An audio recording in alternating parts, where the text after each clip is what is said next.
They told me I would feel bliss the moment she was born. I didn't.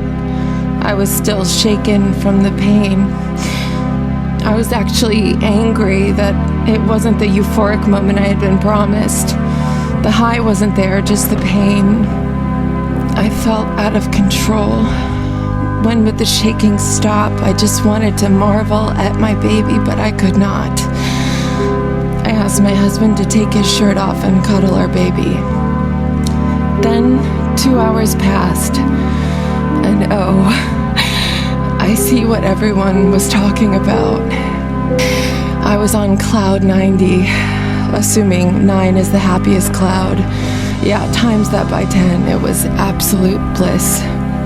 I had birthed my second child, and oh, how perfect she was. I was on top of the world. She was beautiful, life was beautiful, and my husband gazed at me in amazement. He told me what a warrior queen I was. Had he forgotten I pooped on the doctor? It didn't matter. Everything was perfect. She was perfect. He was perfect. I was perfect. Life was perfect. But then, ouch, that's a lot of blood. And no one told me peeing would take a minimum of 30 minutes. Perry bottle check, witch hazel check, hemorrhoid cream check, monster pad check, sitz bath check, tears check. No one told me it would be this hard. No one told me I could love this hard. I just obsessively sniff her head all day because it smells of everything right in the world. I sure am tired, though. No one told me I'd be so exhausted but unable to sleep. And no one told me that when I finally did, I'd wake up drenched, not damp, but drenched head to toe with sweat. Apparently my estrogen was on vacation.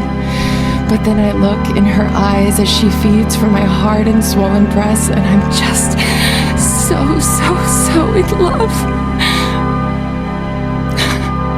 The bliss is back in full force. Until it's not. How is such a small creature capable of producing that much poo, spit up, and noise? I don't do well without sleep, I told her.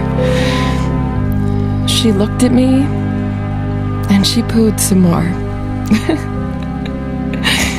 It's like I'm sitting across from the room, looking at myself, watching me go insane. Shifting from positivity to morbidity with the change of a diaper. And why is my right breast stupidly larger than my left? This is temporary, right? My body feels strained, as does my relationship. No sex, more arguments. Didn't they say kids made you closer? I'm scared he will leave me for someone more fun. I'm not fun right now.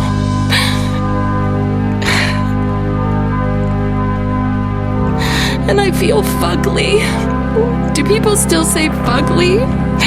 Ah, yes. Another reminder that I'm getting old. Sometimes I want to die. I want to end it all, but I can't. I can't do that to my babies. They need me. Or maybe they'd be better off with someone more maternal, someone who knows how to crochet and doesn't say fuck. Why are we acting like everything goes back to normal after 6 weeks? Why are we staying silent about these issues? I look in the mirror and I don't recognize myself anymore. And how am I supposed to lose weight when I can't stop eating? Let me know in the comments below. What was I talking about? What was the point of this? Mom brain. I can't seem to focus on anything anymore other than keeping my kids alive.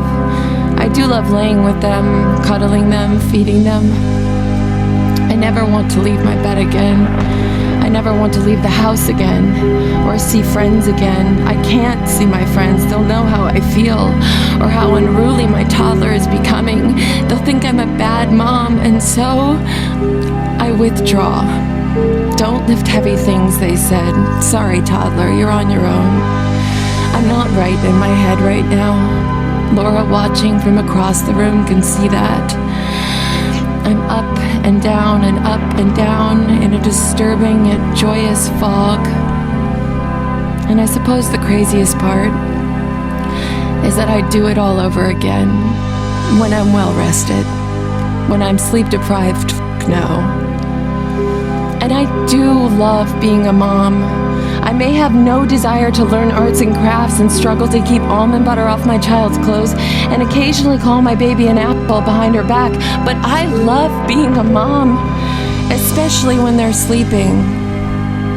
I wish more people talked about the ups and downs of parenting, what it's really like. Maybe the shame and the guilt would lessen if we all openly acknowledged how hard it really is, and gratifying and painful and blissful and excruciating and exhilarating and frustrating and fun. It really is. I asked myself recently what I would tell my children if I saw them suffering the way I was. I'd tell them to not stay silent, to speak up, that there's nothing to be ashamed of, that they are perfect as they are.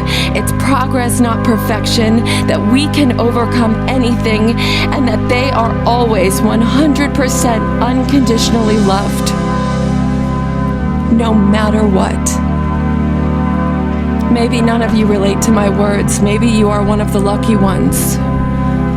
Or maybe you're scared and ashamed of what people will think of you if you admit too that you wrestle with darkness. Like it somehow means you don't love your kids as much, but I know that you do. Or that you openly struggling means that you're somehow ungrateful for all that you have, but I know that you're not. If this is you, please say I. Tell someone, anyone, tell me. Because sometimes all it takes to feel better is to know we're not alone.